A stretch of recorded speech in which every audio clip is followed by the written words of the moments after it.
Hey, welcome back to the channel. My name is Jacob Francois, a photographer currently living in the Philadelphia area.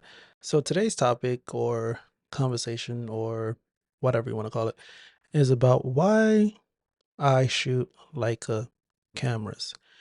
And I don't want to just, list a whole bunch of crap. So let's get a few things out in the open right now. Am I a doctor? No. Am I a dentist? No, I mean doctor, dentist, whatever. Do I do anything professionally related to music, sports, or any of those things? No, I am just a person who likes to take photographs, and that's it. And also, I do have a 9 to 5, but that's a whole different video in the near future, hopefully, depending on what my schedule's like. But anyway, so why do I shoot Leica? Do I know they're expensive? Yes. Do my fiance know it's expensive? Yes. Yeah, that's it. Yes. Should you care? No. Do I care if you care? No. So, with that being said, let's talk about it. So, to really talk about it, we should probably go back in time to, you know, when I was born and how I was raised. So, long story short, I'm originally from Harlem, a neighborhood in New York City, Manhattan. I lived in the projects for most of my life. And if you're not familiar with a projects or what the projects are, I'm not gonna bore you with that information. Just go research it. It is what it is.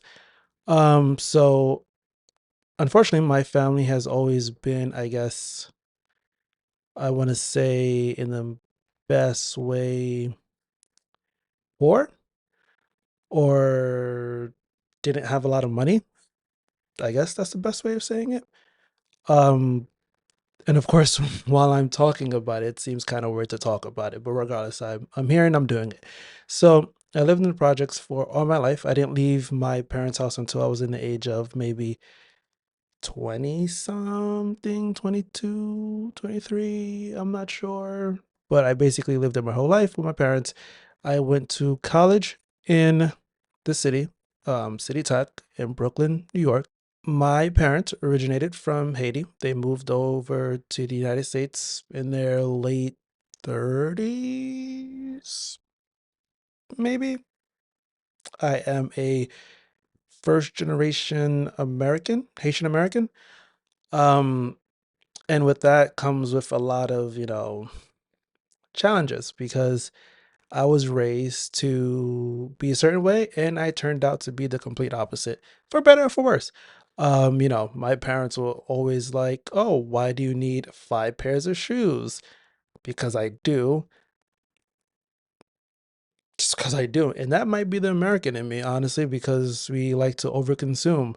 We like to buy a lot of things. We like to show off or whatever we want to call it. And it didn't help living in such a show off kind of neighborhood. If you ever look into Harlem's history, you'll realize that a lot of awesome things come out of Harlem. A lot of the best dressed rappers come out of Harlem, and it's just the way it is. Harlem is that spot. But anyway, so maybe that influenced the reason why I wanted, 4 or 5 pairs of sneakers, or why I needed all these other things, or all this, or I basically created all these justifications for why I wanted certain things. I don't know. But at some time when I started making my own money, I realized, I could go to H&M and buy things at this store for X amount of money, or I could go to J. Crew at the time, which was very popular in my mind. I also worked at a J. Crew, long story short, and buy clothes that has a bit more quality behind them. And then I think that what started the rabbit hole of just quality over quantity. So to me, I much rather buy a button down that costs maybe $200 or $300 than, 5 button downs that cost $25. Is it better quality? Who knows? Half the time you can't really tell, but I've gotten better at being able to tell by touching and feeling materials, understanding the weight of a material does matter. Like, for instance, the number one item that I'll probably always spend a lot of money on is jeans. Outside of cameras, of course, because jeans, I would never spend thousands of dollars on jeans. But if you were to look at my wardrobe, jeans will probably be a very high ticket item because I wear jeans all the time. I think what we sometimes forget is the term of like costs of ownership at the end of the day. So like if I'm wearing jeans or I was wearing jeans for maybe 4 times a week and those jeans cost me like $300. If I'm wearing it 4 times a week for a whole year, I'm not gonna sit here and try to do the math, but that's a lot of times. So that $300 divided by the amount of times I wore it is it's gonna come down to close to like, I don't know, under a dollar obvious. Yeah, most very close to almost a dollar each time I wear it for that 1 year. And of course, if the jeans are really good, it will last for multiple years. Anyway, so let's start talking about cameras. So my camera journey started with a, let's see, a Canon 7D, then went up to a Canon 5D, then to a Fujifilm X-T3. Then I also own the X Pro 2 at the same time, then to a GFX 50R, to then a Leica M10P. Then when dealing with the Leica ecosystem, I've played with slash owned for a very short period of time the Leica Q, the Leica Q2, the Leica SL, the Leica SL2, the Leica SL2S, um, the Leica M10R, the Leica M10 monochrome, which I still have because I probably would never sell that camera, which is a whole different other topic that I think about. Definitely a whole different other topic. But anyway, so I've played around with a bunch of Leica cameras and I now own the Leica M10 monochrome, the Leica SL3. Oh, and let's not forget, I do also own the Leica M3, which is a film camera, very, very old film camera that works amazingly. So why do I shoot Leica? Because I want to, honestly. I believe their equipment are made to last. And to me, that is the only reason I shoot it. I'm not trying to worry about XYZ things breaking. I'm not trying to figure out, oh, can I reach out to someone? Will someone actually be responsive? All that jazz. Of course, it's known that there might be some issues with the like customer service, whatever. I haven't dealt with it, and not to sound ignorant and not be sympathetic to all the people I have spoken to about issues that they had with their cameras.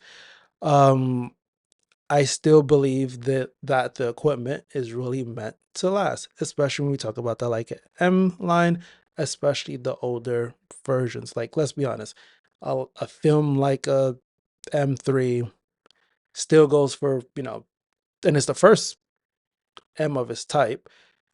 Someone could fact check me on that. But anyway, um, that still goes for, $1,500. There's a single stroke versus a double stroke. I won't bore you with the details, but it's it's just amazing that they've continued to create something that is sought after by so many people. And of course, I understand that not everyone could justify the purchase, and I do know that not everyone believes, or they do believe that it's just hype, but honestly, it isn't hype. And honestly, I've been doing photography since 2010 when I was a freshman in college when I needed something to do. And it is one of the few cameras that I actually enjoy using. Could I have gotten a Leica in the freshman year of college? No, but I've built my way to understanding how cameras work, what I need as a photographer to do the things that I enjoy doing. And I stumbled on Leica and I enjoy it.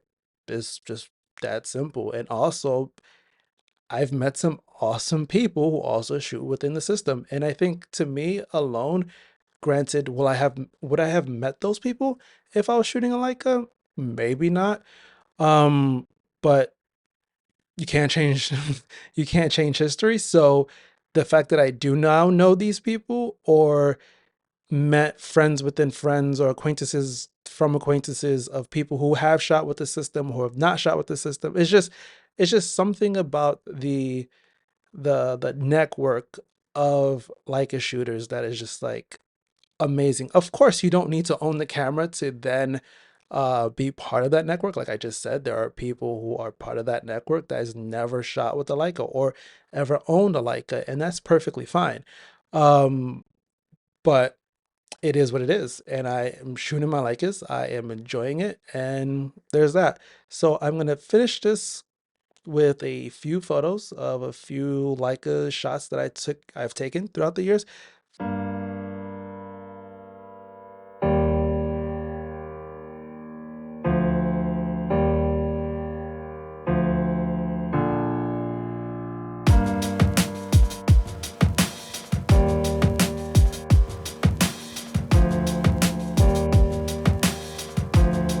If you made it this far, I hope you enjoy the photos. And thank you for watching.